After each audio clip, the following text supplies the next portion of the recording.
opinión, algún comentario respecto hasta este punto donde vamos?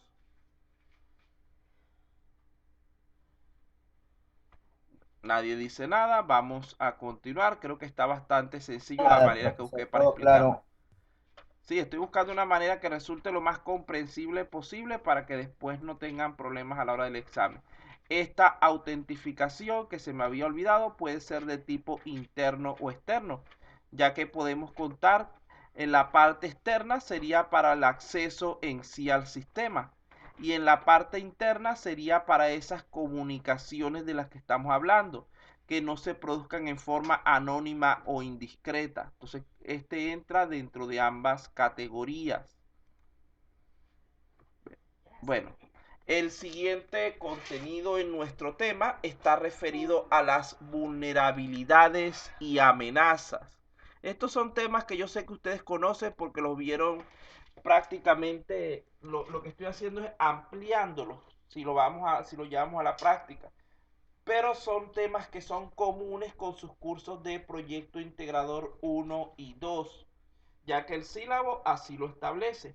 Lo que cambia un poco es el nivel de profundidad y el orden en que deben ser dados. Pero del resto, estamos trabajando prácticamente sobre la misma idea, sobre proyectos y que integran los diferentes contenidos que ya ustedes deben dominar a este nivel.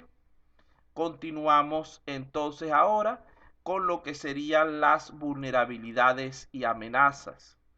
Vamos a pedirle, vamos a ver dónde me quedé. El señor Cuipal, por favor que lea este pequeño concepto.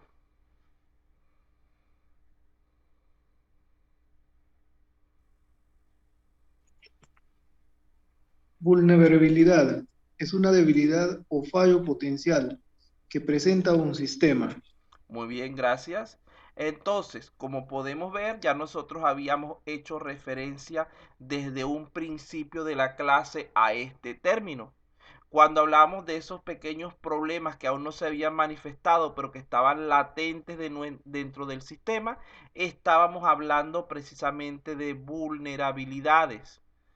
Por ejemplo, imaginemos que vayamos a revisar, a construir un sistema y resulta ser que nuestra base de datos no tiene clave. Eso de momento no es un problema, pero sí es una vulnerabilidad porque esa falta de clave, a pesar de que el sistema trabaja correctamente, lo hacen más susceptible a lo que son los ataques de los hackers. Fíjense que la vulnerabilidad generalmente se trata pensando en eventos futuros. Hay que pensar qué elementos del sistema podrían producirme más adelante algún tipo de falla, algún tipo de problema. Y eso es a lo que llamamos un componente vulnerable. Además de esto, debemos procurar de que nuestro sistema sea lo más predecible posible en cuanto a sus vulnerabilidades, que podamos saber por dónde nos puede atacar los intrusos a fin de que poder prevenir dichos ataques. Entonces, por eso es que decimos que la vulnerabilidad está relacionada con eventos futuros, debe ser predecible y prevenible. Fíjense que nuevamente, cuando estamos hablando de la vulnerabilidad, aparecen los tres elementos fundamentales de la seguridad de la información, que serían la integridad, la disponibilidad y la confidencialidad, ya que sabemos que la presencia de vulnerabilidades va a permitir al atacante o al intruso, podemos llamarlo también, comprometer estos tres elementos, ya que puede afectarlos de diversas formas. Por ejemplo, la integridad se afecta ya que el atacante puede alterar los contenidos. La parte de confidencialidad tiene que ver con el hecho de que el atacante puede revelar esos contenidos que deberían ser de tipo privado. Y la parte de disponibilidad estaría relacionado con el hecho de impedir el acceso al usuario autorizado.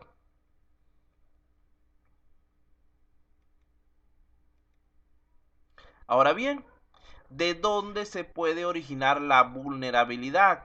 Aquí tenemos tres de las situaciones más comunes que pueden generar vulnerabilidades.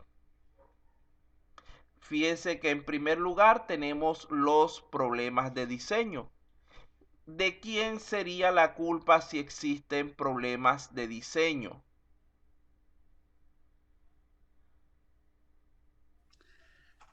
Del desarrollador, profe. Del desarrollador, del componente humano. Muy bien. La segunda causa o origen de las vulnerabilidades sería la carencia o no utilización de procedimientos adecuados, estandarizados o buenas prácticas.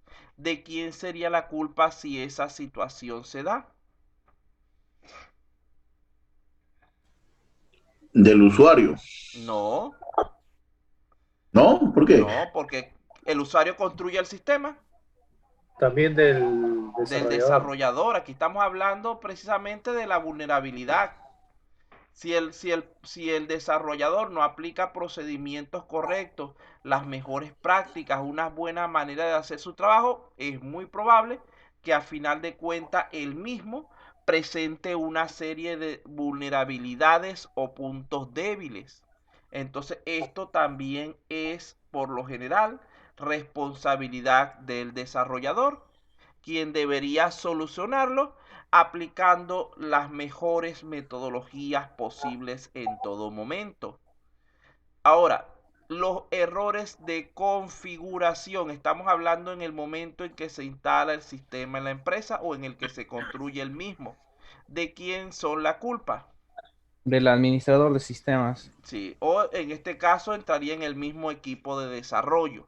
Fíjense que quién es el principal elemento que puede generar vulnerabilidades. ¿Será el equipo o serán las personas?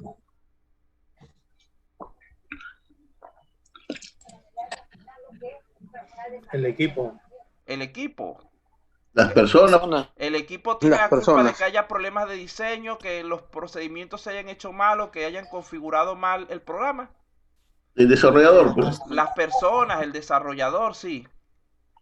Entonces fíjense dónde entraría la parte física, la parte lógica no humana de estos problemas, de estos orígenes. Entraría mayormente en los defectos y problemas que pueda tener el hardware o la infraestructura sobre la cual estamos construyendo nuestro sistema. Si de repente estamos usando un equipo con una memoria de mala calidad, eso es una vulnerabilidad, ya que puede presentarse en cualquier momento una falla inesperada. Si nuestro cableado lo colocamos mal y resulta ser o por alguna cosa vino un cable dañado, eso es una falla que no puede ser atribuida directamente al desarrollador, al que diseña el sistema. Son fuera de lo que es ese entorno de desarrollo. Recuerden que, por ejemplo, nosotros creamos el software, pero es responsabilidad del cliente tener el equipo y tener la infraestructura adecuada para poder utilizarlo. Entonces, vean que los primeros dos elementos que nombramos pertenecen o aparecen generalmente vinculados con lo que es la etapa de construcción de nuestro software, mientras que la última la podemos vincular mayormente con lo que es la etapa de despliegue. Por otra parte, los elementos que están en la parte inferior son considerados como de tipo externo, no controlables muchas veces o no predecibles por el equipo de desarrollo. Repito, si nosotros estamos creando una aplicación, se supone que el cliente va a montarla en un equipo que todos sus componentes sean adecuados y se encuentren en buenas condiciones.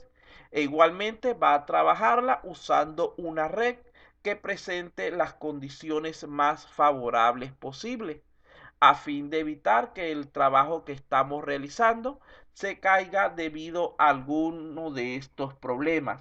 Entonces, lo más común en cuanto a origen de la vulnerabilidad proviene de lo que es el desarrollador. Vean que todos estos problemas que tenemos en la parte superior son de tipo interno. Tienen lugar durante lo que es el proceso de desarrollo del software y forman parte de la aplicación misma en sí. ¿Alguna pregunta sobre este cuadro? Vean que estoy tratando de ponérselo lo más claro posible para que no haya confusiones. Profesor, Dígame. buenas noches, disculpe. Quisiera una aclaración. Ajá. Bueno, dice en la culpa, ¿no? Del desarrollador en los tres aspectos, en problema de diseño, procedimiento y configuración. Ajá, sí. Así es, ¿no? Sí, Ok. generalmente no vamos a decir que la culpa, pero se originan del desarrollador de errores que comete el desarrollador generalmente. Ya, perfecto, perfecto. Inclusive Originado yo sé que no te gusta que te echen la culpa, así que inclusive aquí al final también podemos meter al usuario en esta parte de configuración, porque una Profe, ahí vez que podría ir el usuario, ¿ah? sí, aquí puede ir también el usuario, pero yo estoy haciendo referencia al desarrollador porque estoy refiriéndome al componente humano en sí. Entonces aquí Pero, podemos incluir el usuario porque una vez que el sistema es instalado, el usuario puede modificar ciertas características. Y esa modificación de características podría llevarnos a lo que es errores de configuración. Entonces, profesor, pero esas configuraciones también no es inherente al mantenimiento. no. Aquí estamos hablando, por ejemplo, cuando estamos hablando aquí de configuración, estamos hablando de lo que es la parte de implementación de los requerimientos. De que Sí, las pero funciones... eso, el programador, o sea, realiza un sistema Ajá. y puede cometer errores en la configuración porque de la integridad de los datos, de la confiabilidad y de los tres componentes Uh-huh, principales. sí, ajá. Pero también hay una parte del usuario porque el programa él solo no va a controlar los ataques de un firewall, no va a controlar los ataques de un virus. El usuario tendría que contar con estas herramientas Eso entra aquí en la parte instaladas externa. para que realmente el sistema no tenga ese tipo de problemas. Sí, sí, Pero eso. sí, en los tres primeros, sí, en la identidad, en la confiabilidad y en la integridad de los datos, sí son errores del programador que Sí. tiene que cuidarlos Eso bien. que habla usted, por ejemplo, de un adecuado antivirus, de un firewall, etcétera, eso entra aquí dentro de los detalles de infraestructura también. Lo que pasa es que si coloco tanta información, imagínense lo pequeñito que les va a quedar el espacio de contenido. Pero ya son elementos que habíamos nombrado un poco más arriba y que no pertenecen directamente a lo que es el software que se está desarrollando, sino que podríamos considerarlos como complementarios para garantizar o apoyar en lo que es la seguridad del sistema. Bueno, creo que ahora sí podemos continuar, que ya está claro este punto. Ya que tenemos la noción acerca de lo que sería la parte de las vulnerabilidades, vamos a tomar un pequeño descanso porque ya estamos en la hora. 5 minuticos antes de continuar. Estamos a la mitad de la clase y a la mitad del contenido. Vamos bastante bien. Entonces, 5 minuticos muchachos para que se tomen su cafecito, despiértense bien y vamos a continuar luego con la segunda parte de este contenido.